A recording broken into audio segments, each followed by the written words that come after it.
ನಮಸ್ಕಾರ ಸ್ನೇಹಿತರೆ.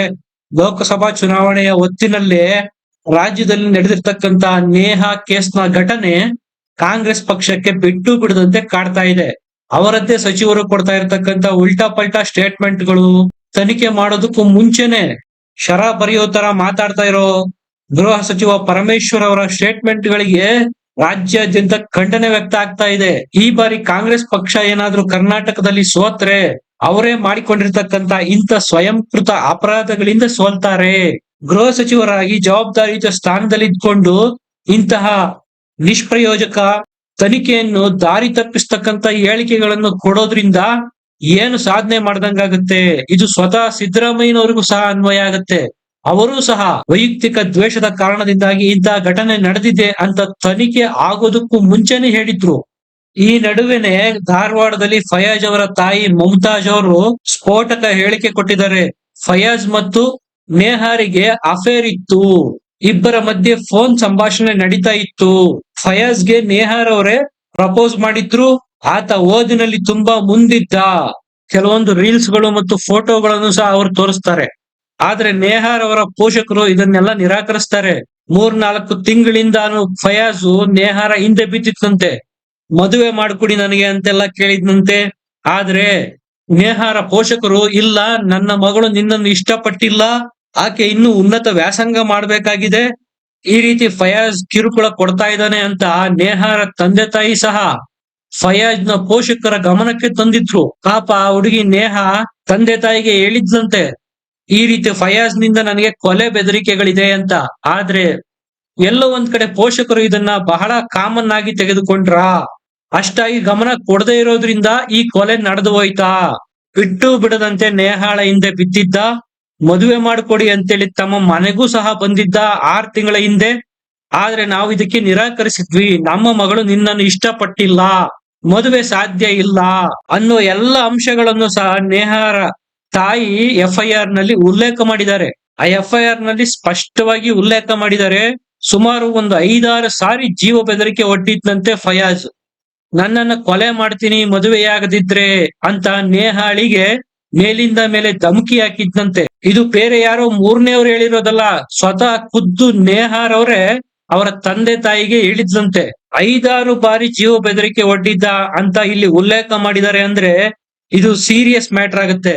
ಎಲ್ಲೋ ಒಂದ್ ಕಡೆ ಪೋಷಕರು ಕೂಡ ನೆಗ್ಲಿಜೆನ್ಸಿ ಮಾಡ್ಬಿಟ್ರ, ಈ ವಿಚಾರನ ಕಾಮನ್ ಆಗಿ ತೆಗೆದುಕೊಂಡ್ರ, ಏನೂ ಆಗಲ್ಲ ಬರೀ ಬೆದರಿಕೆ ಒಡ್ಡಬಹುದು ಅಂದ್ಕೊಂಡಿದ್ದು ಈಗ ಜೀವಕ್ಕೆ ಕುತ್ತು ತಂದಿದೆ. ಆಗ್ಲೇ ಈ ಬಗ್ಗೆ ಏನಾದ್ರೂ ಪೊಲೀಸ್ ಸ್ಟೇಷನ್ ಮೆಟ್ಟಿಲೇರಿದ್ರೆ ಅವನಿಗೆ ತಕ್ಕ ಪಾಠನ ಅವಾಗ್ಲೇ ಕಲಿಸ್ಬೋದಾಗಿತ್ತು. ಇಲ್ಲಿ ಫಯಾಜ್ ನ ತಂದೆ ತಾಯಿ ಹೇಳೋದು ಫಯಾಜ್ ಮತ್ತು ನೇಹಾ ಇಬ್ರು ಪರಸ್ಪರ ಪ್ರೀತಿ ಮಾಡ್ತಾ ಇದ್ರು ಅಂತ. ಆದ್ರೆ ಈ ಕಡೆ ನೇಹಾರ್ ಅವರ ತಂದೆ ತಾಯಿ ಹೇಳೋದು ತಮ್ಮ ಮಗಳು ನೇಹಾ ಫಯಾಜ್ ನ ಪ್ರೀತಿಸ್ತಾ ಇರ್ಲಿಲ್ಲ, ಆತನೇ ಪ್ರೀತಿಸು ಅಂತೇಳಿ ಬೆನ್ನು ಬಿದ್ದಿದ್ದ, ದುಂಬಾಲು ಬಿದ್ದಿದ್ದ, ಪೀಡಿಸ್ತಾ ಇದ್ದ, ಕಾಟ ಕೊಡ್ತಾ ಇದ್ದ. ನೇಹಾಳಿಗೆ ಯಾವಾಗ ಮದುವೆ ಫಿಕ್ಸ್ ಆಯ್ತೋ ಆಗ ಫಯಾಜ್ ನಿರ್ಧಾರ ಮಾಡಿದ, ನನಗೆ ಸಿಗದವರು ಬೇರೆಯವರಿಗೂ ಸಿಗಬಾರದು, ಕೊಲೆ ಮಾಡಿಬಿಡ್ಬೇಕು ಅನ್ನುವಂತ ಕೆಟ್ಟ ನಿರ್ಧಾರಕ್ಕೆ ಬಂದು ಈ ಕೃತ್ಯ ಮಾಡಿದಾನೆ ನೋಡಿ. ಸ್ನೇಹಿತರೆ, ಇಲ್ಲಿ ನೇಹಾರ್ ಅವರ ತಂದೆ ತಾಯಿ ಹೇಳೋ ಪ್ರಕಾರ ಈ ಪ್ರಕರಣನ ಅವರು ಮಾತುಕತೆಯ ಮೂಲಕ ಬಗೆಹರಿಸಿಕೊಳ್ಳೋದಕ್ಕೆ ಮುಂದಾಗಿದ್ರು ಅನ್ಸುತ್ತೆ. ಆತನಿಗೆ ಬುದ್ಧಿವಾದ ಸಹ ಹೇಳಿದ್ರಂತೆ, ತಮ್ಮ ಮಗಳ ಹಿಂದೆ ಬೀಳದಂತೆ ತಾಕೀತು ಮಾಡಿದ್ರಂತೆ. ಈ ವಿಚಾರನ ಅವರು ಫಯಾಜ್ ನ ತಂದೆ ತಾಯಿಯ ಗಮನಕ್ಕೂ ಸಹ ತಂದಿದ್ದಾರೆ. ಬುದ್ಧಿ ಹೇಳಿ ಈ ತರ ಮಾಡ್ತಾ ಇದ್ದಾನೆ, ಕೊಲೆ ಬೆದರಿಕೆನೆಲ್ಲ ಒಡ್ತಾ ಇದ್ದಾನೆ ಅಂತ. ಇಲ್ಲಿ ಮತ್ತೊಂದು ವಿಚಾರ ಗಮನಿಸ್ಬೇಕಾದ್ ಏನಪ್ಪಾ ಅಂದ್ರೆ, ಈ ಫಯಾಜು ತಂದೆ ತಾಯಿ ಜೊತೆಗೂ ಸರಿಯಾಗಿರ್ಲಿಲ್ಲ, ಜಗಳ ಆಡ್ಕೊಂಡಿದ್ನಂತೆ. ಸ್ವತಃ ಫಯಾಜ್ನವರ ತಂದೆ ತಾಯಿ ಸಹ ಒಂದಾಗಿಲ್ಲ, ಬೇರೆ ಬೇರೆ ಇದ್ದಾರೆ. ಸುಮಾರು ವರ್ಷಗಳಿಂದ ಬೇರೆ ಬೇರೆ ಜೀವನ ಮಾಡ್ತಾ ಇದ್ದಾರೆ. ಈ ಕಡೆ ಫಯಾಜ್ ಸಹ ಹಲವಾರು ತಿಂಗಳುಗಳಿಂದ ತಂದೆಯ ಕಾಂಟ್ಯಾಕ್ಟ್ಗೆ ಇಲ್ಲ. ದುಡ್ಡು ಬೇಕಾದಾಗ ನನಗೆ ಕಾಂಟ್ಯಾಕ್ಟ್ ಮಾಡ್ತಾ ಇದ್ದ, ಅವನ್ ಎಲ್ಲಿರ್ತಾನೆ ನನಗೆ ಗೊತ್ತೇ ಇಲ್ಲ ಅಂತ ಫಯಾಜ್ ತಂದೆ ಹೇಳ್ತಾರೆ. ಸ್ವತಃ ನೇಹಾರ ತಂದೆನೇ ಈಗ ಕಾಂಗ್ರೆಸ್ ವಿರುದ್ಧ ತಿರುಗಿ ಬಿದ್ದಿದ್ದಾರೆ. ನೇಹಾರ ತಂದೆ ಕಾಂಗ್ರೆಸ್ನವರು. ನನ್ನ ಪತ್ನಿ FIR ನಲ್ಲಿ ಮೆನ್ಷನ್ ಮಾಡಿರ್ತಕ್ಕಂತ ಹಲವಾರು ವಿಚಾರಗಳನ್ನ ಮುಚ್ಚಿ ಹಾಕೋದಕ್ಕೆ ಕಾಂಗ್ರೆಸ್ ಈಗ ಪ್ರಯತ್ನ ಮಾಡ್ತಾ ಇದೆ. ಚುನಾವಣಾ ಸಂದರ್ಭ ಆಗಿರೋದ್ರಿಂದ ಈ ಕೇಸನ್ನು ಮತ ಬ್ಯಾಂಕ್ ನ ಓಲೈಕೆ ಮಾಡೋದಕ್ಕೋಸ್ಕರ ಮುಚ್ಚಿ ಹಾಕಿದ್ರು ಯಾವುದೇ ಸಂದೇಹಗಳಿಲ್ಲ ಅಂತ ಹೇಳಿ ತಂದೆನೇ ಈಗ ಕಾಂಗ್ರೆಸ್ ಪಕ್ಷದ ವಿರುದ್ಧ ತಿರುಗಿ ಬಿದ್ದಿದ್ದಾರೆ.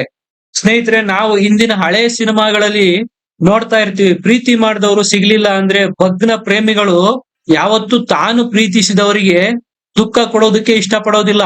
ಅವ್ರು ಎಲ್ಲಾದ್ರೂ ಇರ್ಲಿ, ಹೇಗಾದ್ರೂ ಇರ್ಲಿ, ಸುಖವಾಗಿರ್ಲಿ ಅನ್ನೋದನ್ನೇ ಇಷ್ಟಪಡ್ತಾರೆ. ಇದನ್ನ ನಾವು ಹಳೆ ಸಿನಿಮಾಗಳಲ್ಲಿ ನೋಡ್ತೀವಿ.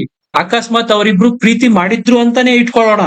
ಆದ್ರೆ ತಾನು ಪ್ರೀತಿ ಮಾಡಿದವಳು ತನಗೆ ಸಿಗ್ಲಿಲ್ಲ ಅನ್ನೋ ಕಾರಣಕ್ಕೋಸ್ಕರ ಬರ್ಬರವಾಗಿ ಹತ್ಯೆ ಮಾಡೋದಿದೆಯಲ್ಲ, ಇದು ಸಮಾಜ ಒಪ್ಪೋದಿಲ್ಲ. ಚುನಾವಣೆಯಂತ ಈ ಸಂದರ್ಭದಲ್ಲಿ ಕಾಂಗ್ರೆಸ್ ಪಕ್ಷ ಅಪರಾಧಿಯ ಪರ ವಕಾಲತ್ತು ವಹಿಸಿ ಮಾತಾಡ್ತಿರೋದು ನೋಡಿದ್ರೆ, ಈ ಬಾರಿ ಹುಬ್ಳಿ ಧಾರವಾಡ ಅಷ್ಟೇ ಅಲ್ಲ, ಬಹುತೇಕ ಹಿಂದೂ ಸೆನ್ಸಿಟಿವ್ ಇರ್ತಕ್ಕಂತ ಪ್ರದೇಶಗಳಲ್ಲಿ ಬಿಜೆಪಿಗೆ ಪ್ಲಸ್ ಆಗೋ ಎಲ್ಲ ಲಕ್ಷಣಗಳು ಇದಾವೆ. ಸ್ನೇಹಿತರೆ, ನೀವೇ ಹೇಳಿ, ಪ್ರೀತಿಸಿದ್ದೇ ನಿಜವಾದರೆ ಪ್ರೀತಿಸಿದವರು ಸಿಗಲಿಲ್ಲ ಅನ್ನೋ ಕಾರಣಕ್ಕೋಸ್ಕರ ಇಂಥ ಕೃತ್ಯ ಎಸಕೋದು ಎಷ್ಟರ ಮಟ್ಟಿಗೆ ಸರಿ? ಅದನ್ನ ಈಗ ಕಾಂಗ್ರೆಸ್ ಪಕ್ಷದವರು ತನಿಖೆ ಮಾಡೋದಕ್ಕೂ ಮುಂಚೆನೆ ಶರ ಬರೀತಿರುವುದು ಸಹ ಎಷ್ಟರ ಮಟ್ಟಿಗೆ ಸರಿ? ನಿಮ್ಮ ಅಭಿಪ್ರಾಯ ಅನಿಸಿಕೆಗಳನ್ನು ಕಮೆಂಟ್ ಸೆಕ್ಷನ್ ಅಲ್ಲಿ ಬರೆದು ತಿಳಿಸಿ. ವಿಡಿಯೋನ ಲೈಕ್ ಮಾಡಿ, ಶೇರ್ ಮಾಡಿ, ನಮ್ಮ ಚಾನೆಲ್ ನ ಸಬ್ಸ್ಕ್ರೈಬ್ ಮಾಡಿ. ಮತ್ತೆ ಸಿಗೋಣ. ಧನ್ಯವಾದ.